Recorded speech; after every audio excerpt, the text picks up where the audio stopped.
आज हम आपके लिए एक और बहुत ही यूनिक किस्म की गाड़ी लेकर आए हैं। मेरा पर्सनल मानने के पहले ज़माने की गाड़ियाँ ज़्यादा इंटरेस्टिंग होती थी। आजकल तो हर गाड़ी के अंदर सब कुछ दे देते हैं उठा के। वही स्पोर्ट्स कार भी होती है और वही लग्जरी गाड़ी भी होती है और वही एसयूवी भी होती है क्योंकि क्रॉसओवर होती है। तो ये हमारे पास मौजूद है 1988 मॉडल की निसान EXA। बहुत सारे लोग इसको पल्सर बुलाते हैं, लेकिन पल्सर नहीं है, इट्स एन EXA। ये गाड़ी 1982 से लेके 1990 तक इस गाड़ी का प्रोडक्शन रन रहा।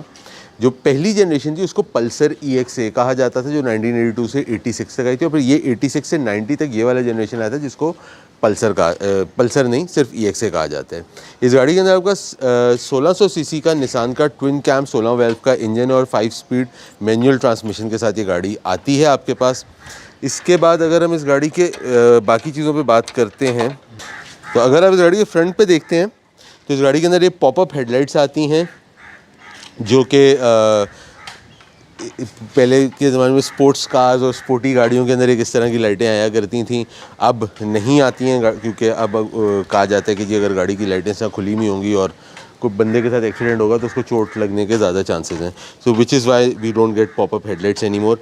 इंडिकेटर लाइट आपका एक यहाँ पे आ जाता है। उसके अलावा अगर आप देखते हैं दूसरा आपका जो साइड का इंडिकेटर है फेंडर का, वो यहाँ पे लाइट के साथ आता है, जो कि अगर आप देखें 80s के अंदर कुछ मज़ीद गाड़ियाँ भी ऐसी थी, प्याजा हो गई, आई थिंक प्रेल्यूड या इंटेग्रा में से भी एक में इसी तरह से इंडिकेटर लाइट के बिल्कुल बराबर में आता था। फिर आप गाड़ी के साइड पे आते हैं, इट्स अ 2 डोर व्हीकल, जैसे कि आप पहले भी देख चुके हैं। गाड़ी के अंदर इस वक्त जो है आपके पास 15 इंच के आफ्टर मार्केट अलॉय रिम्स डले हुए हैं। For the time 80s 15 inch is a extremely huge size. अब नहीं है, बट उस वक्त के हिसाब से बहुत बड़े साइज़ का होता था। गाड़ी अगर आप साइड की लाइंस पे देखते हैं बिल्कुल एक स्मूथ साइड की पूरी गाड़ी की प्रोफाइल आती है। कोई ऐसे कोई एग्रेसिव टर्न्स या कर्व्स उस तरह से नहीं है, बड़ा एक स्मूथ सी पूरी गाड़ी की साइड प्रोफाइल है जो कि आगे से लेके पीछे तक आपको उसी तरह से दिखती है। डोर हैंडल पे अगर हम बात करते हैं तो इसका डोर हैंडल थोड़ा सा उन्होंने नॉन कन्वेंशनल, जैसे कि मैंने बोलता हूँ कि आजकल की हर गाड़ी में एक ही तरह का एक वो हैंडल होता है जिसके अंदर आप यूँ करके खोलते हैं। उस वक्त ये चीज़ें ऐसी नहीं होती थी, तो ये साइड का इसका डोर हैंडल आता है। रिमलेस डोर्स आपके पास इस गाड़ी के अंदर आ जाते हैं। रेडियो एंटेना जो है इस गाड़ी का वो यहाँ पे छत पे आता है। एक उस ज़माने के हिसाब से भी it was not a very common place, या तो डिक्की पे होता है या अगले पिलर पे होता था, यहाँ पे आता है। और ये एंटेना खुलता भी ऐसे अंदर की तरफ टिल्ट के अंदर है, which is again a very unique thing particular to this car. फिर आपका ये जो पिछला एक क्वार्टर विंडो है वो इस तरह से आपका आ जाता है। और अगर आप इधर डिक्की की तरफ आते हैं तो आपकी जो यहाँ पे आपके पास एक बेसिकली पीछे एक rear fog light, rear reflector light, जो भी आप बोलें, उस तरह आ जाती है। डिक्की आपकी ये पूरी आपका जो पीछे है डिक्की का ही हिस्सा है। और आप यहाँ तक आते हैं और ये आपकी रिवर्स लाइट्स आ गई, टेल लाइट्स, यहाँ पे आपकी इंडिकेटर लाइट आ गई, हाई माउंट जो आपका third brake light, high mount stop lamp, जो भी आप बोले, उस स्पॉइलर के साथ आपके पास ये लाइट आ जाती है। और यहाँ पे आपका नंबर प्लेट लाइट्स आ गई डिक्की खोलने के लिए। अब आपको मैं इसे डिक्की खोल के दिखाता हूँ तो आप देख सकते हैं कि यहाँ से आपका गाड़ी के अंदर पूरा एक्सेस मौजूद है, क्योंकि गाड़ी के अंदर आपका यहाँ से एक्सेस पूरा मौजूद है, क्योंकि ये आपकी पूरी एक अच्छे खासे साइज़ की डिक्की है। फिर आपकी गाड़ी का कैबिन है और ये चूँकि पिछली विंडो आपकी डिक्की के साथ ही उड़ जाती है, तो एक काफ़ी मुनासिब साइज़ के पास डिक्की की जगह मौजूद है इस गाड़ी के अंदर। अब गाड़ी के अंदर अगर हम दाखिल होने से पहले मैं आपको यहाँ पे दिखाता हूँ, तो 2 अदद पावर विंडोज़ आ जाते हैं। ड्राइवर का और पैसेंजर साइड का एक क्रोम का एक डोर हैंडल आपका आ गया, स्पीकर्स आ गए। उसके अलावा जो गाड़ी का ये जो आपका रूफ़ है, ये बेसिकली आपका टी टॉप रूफ़ कहलाता है। यहाँ पे आपका खोलने के लिए ये लॉक दिया हुआ है इस तरह, तो इस लैच को आप यूँ खोलते हैं तो आपका अनलॉक हो गया और आप इसको आराम से ऐसे ऊपर पूरा का पूरे को उठा सकते हैं to open the T top. अगर मैं आपको एक और चीज़ दिखाता हूँ, आप उस दरवाजे के अंदर जैसे देख सकते हैं, इसके दरवाजे के अंदर एसी का डक्ट दिया हुआ है। क्योंकि डैशबोर्ड में जगह नहीं थी तो उन्होंने कहा भाई एसी का डक्ट डालने के लिए वहाँ पे डाल दो। अब अगर आप यहाँ पे देखते हैं तो आपके पास ये वाइपर के कंट्रोलर, हैज़र्ड का बटन, हेडलाइट कंट्रोलर्स, बीच में आपका इंस्ट्रूमेंट क्लस्टर आ गया जिसके अंदर आपके पास speedometer, tachometer, fuel gauge, temperature gauge सब आ जाता है। स्टीयरिंग का डिज़ाइन अगर आप देखें तो एक टी शेप का स्टीयरिंग है जिसमें ये साइडों पे 2 आपके हॉर्न पैड्स बने हुए हैं।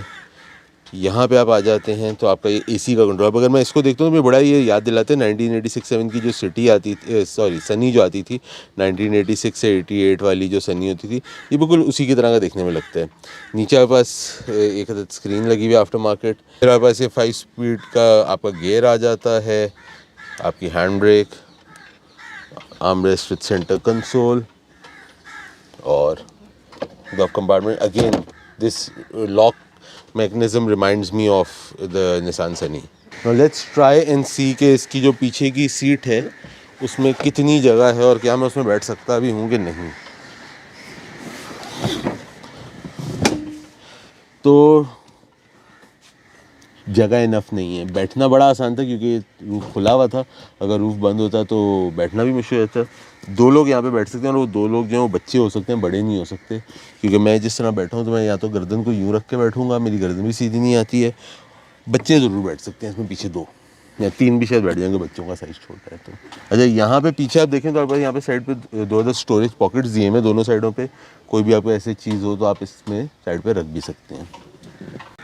तो अगर आपको गाड़ी की लाइटें साफ़ करने के लिए खोलनी है, और अक्सर आपने देखा होगा कि पावर लाइट की गाड़ी की ऐसी लाइटें खुली हुई होती हैं, गाड़ी की लाइटें ऑन नहीं होती हैं, तो बेसिकली हम इसका स्विच ऑन करते हैं सबसे पहले और फिर हम ये वाला जो बटन है इसको दबाते हैं। तो अगर आप देखें तो आपकी लाइटें खुल जाती हैं। बेसिकली क्लीनिंग मोड के लिए होता है कि अगर आपको गाड़ी की लाइटें खुली रखनी है और सफाई वगैरह करने के लिए लाइटें ऑन किए बगैर खोलनी है तो this is an option that you have. जी, तो अब मैं ये EXA चला रहा हूँ। आपको इस गाड़ी के साथ एग्जॉस्ट की भी आवाज़ आ रही होगी और आपको हो सकता है ट्रैफिक की भी आवाज़ आ रही हो, but that's how I would like you to experience the car as well, कि जिस तरह मैं इस गाड़ी को इस वक्त एक्सपीरियंस कर रहा हूँ। गाड़ी थोड़ी सी निपी है, मतलब क्विकनेस की आपको इस गाड़ी में फील आती है और वो आप इस पूरी मतलब जिस तरह की आप गाड़ी के अंदर बैठे हुए हो with the environment and the ambience, उसमें आपको वो एक चाहिए है उस तरह की एक फील गाड़ी के अंदर। स्टीयरिंग इसका बहुत ज़्यादा लाइट स्टीयरिंग है, सरप्राइजिंगली। आई वॉज एक्सपेक्टिंग थोड़ा सा हार्ड होगा steering, but it's extremely light steering. गाड़ी फ्यूल के ऊपर इसके ओनर अहमद से मेरी बात हो रही थी, वो बता रहे थे कि ये फ्यूल के ऊपर उन्हें तकरीबन दे रही है कोई 10 से 11 की एवरेज दे रही है with AC as a daily driver, which is a great fuel economy. Parts के बॉडी के पार्ट्स आपको इतने आराम से नहीं मिलेंगे because this is not something जो कि आपको रेगुलरली अवेलेबल है। ये गाड़ी आपके पास आराम से जो मिलती हो गाड़ी, बट इसके जो इंजन और मैकेनिकल पार्ट्स हैं, इंजन इसका बेसिकली वही है जो निसान सनी की 1600 सीसी वाली गाड़ी के अंदर आता था, और इसके जो बॉडी पार्ट्स हैं वो आपको नहीं मिलते। इंजन, सस्पेंशन, ट्रांसमिशन क्योंकि वो सनी के साथ और दूसरी निसान की गाड़ियों के साथ इंटरचेंजेबल है, तो बड़े आराम से आपको इसका सामान मिल जाएगा। गाड़ी की विजिबिलिटी बहुत अच्छी विजिबिलिटी है। I don't have any issues with the visibility of this vehicle. उसके अलावा ब्रेक्स, इस गाड़ी के अंदर कोई ABS वाली ब्रेक्स नहीं आती हैं, तो ऑब्वियसली ब्रेक्स पे यू कैन नॉट एक्सपेक्ट कि जी आज की गाड़ी की तरह की ब्रेक्स लग रही होंगी, बट डिसेंट ब्रेकिंग है। कोई ऐसा नहीं है कि कोई गाड़ी रुकने से मना कर दे, कोई ऐसा खुदा ना खास्ता। बाकी मज़े की गाड़ी है यार। It is a nice vehicle, it's a good fun to drive car.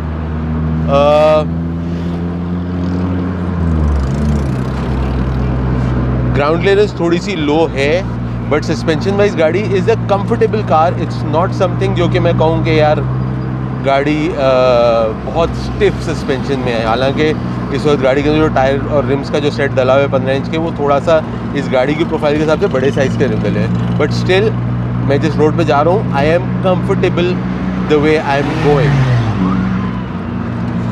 Cultus की पावर ज़बरदस्त.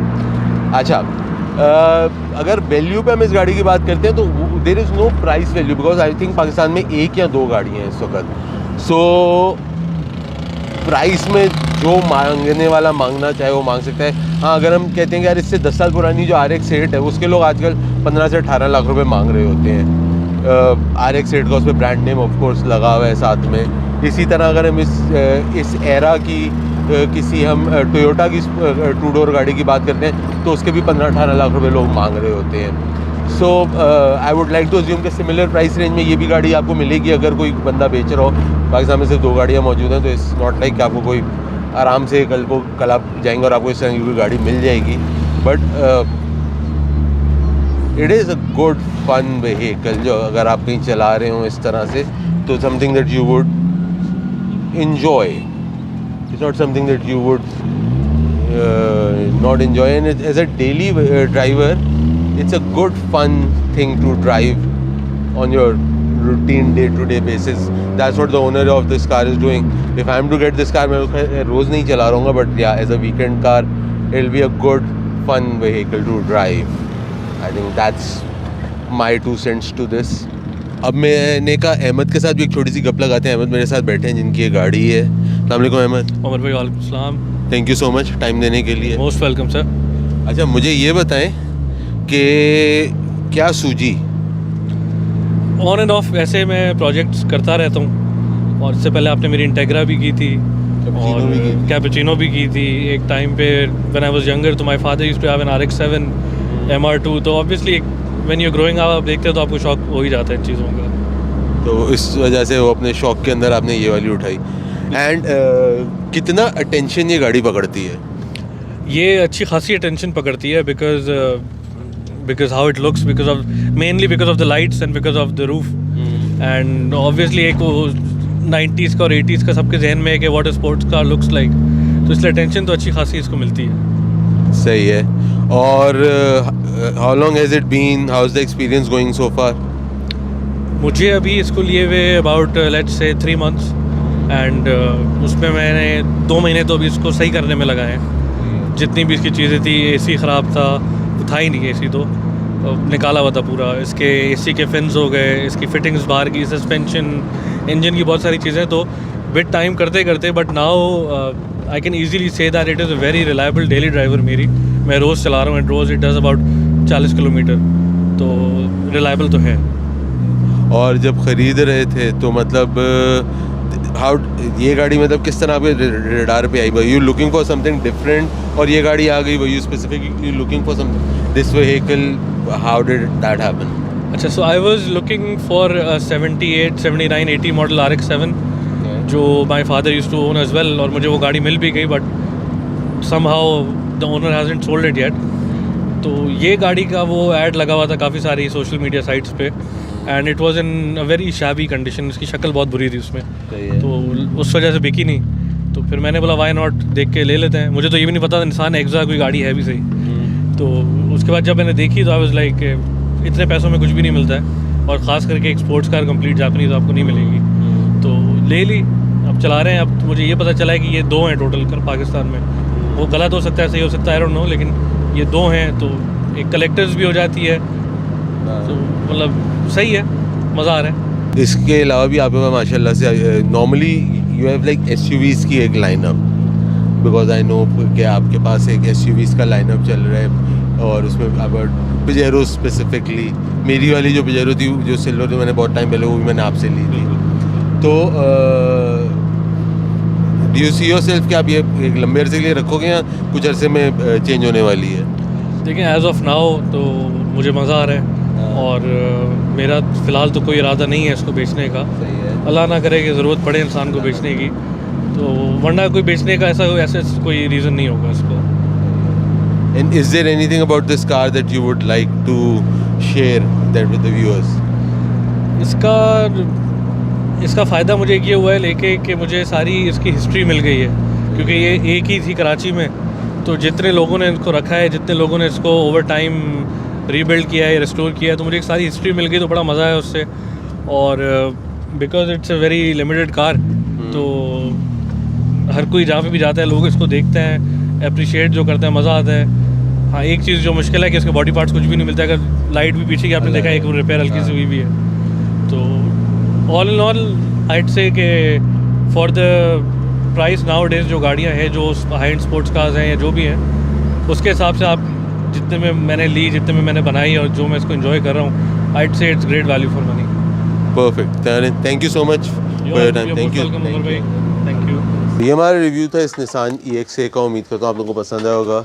कमेंट्स में ज़रूर बताइएगा कैसा लगा, गाड़ी कैसी लगी आप लोगों को, और अगर आप लोग चाहते हैं कि इसी तरह की यूनिक गाड़ियाँ मज़ीद हम लेकर आएँ तो ज़रूर बताइएगा हमें। अपना और अपने घर वालों का ख्याल रखिएगा। अगली वक्त के लिए कैमरामैन शालिम रूबिन के साथ उमर अरशद, बैम व्हील्स।